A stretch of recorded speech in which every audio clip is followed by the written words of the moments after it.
The delegation has been organized with the support of the European Union and British High Commission in Guyana. Co-executive director of the Death Penalty Project, based in the United Kingdom, Saul Lafouin, will be joined by Randy Shushkine, Deputy Director of the Equal Justice Initiative of the USA, Surinami's parliamentarians Krishna Kumari Matuera and Patrick Ken Senhius, and will be supported by Nigel Hughes to push for the abolition to the National Assembly tomorrow.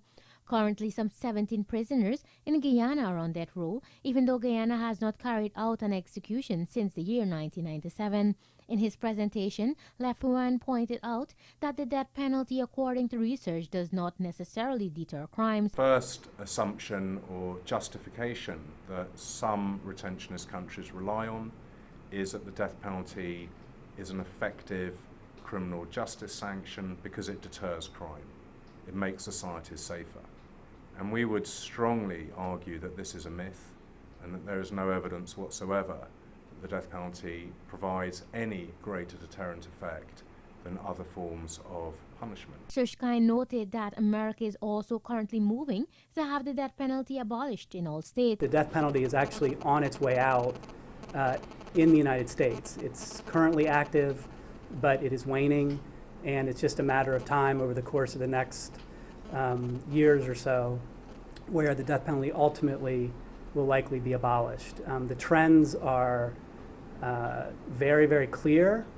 In the last 10 years, out of the 40 states that had the death penalty, 10 have abolished it, either through legislative action or through executive action. Suriname recently joined 142 nations who have abolished the death penalty.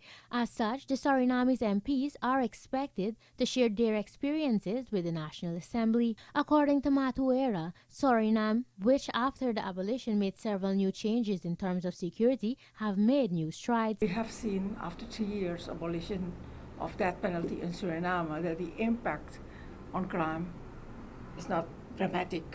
It has no impact on crime. Our homicide rates are very stable. It's one of the lowest in the region, in Latin America, in the Caribbean. So that was totally, we have showed with facts and figures that is a misconception. The death penalty was imposed on Guyana through the British colonial rule. Since then, the UK has rejected capital punishment and today is vocal in advocating for global abolition. In 2016, at least 60 death row prisoners were exonerated around the world. Wrongful convictions remain a distressing reality wherever the death penalty is imposed. Reporting for the Evening News, Kizzy Coleman.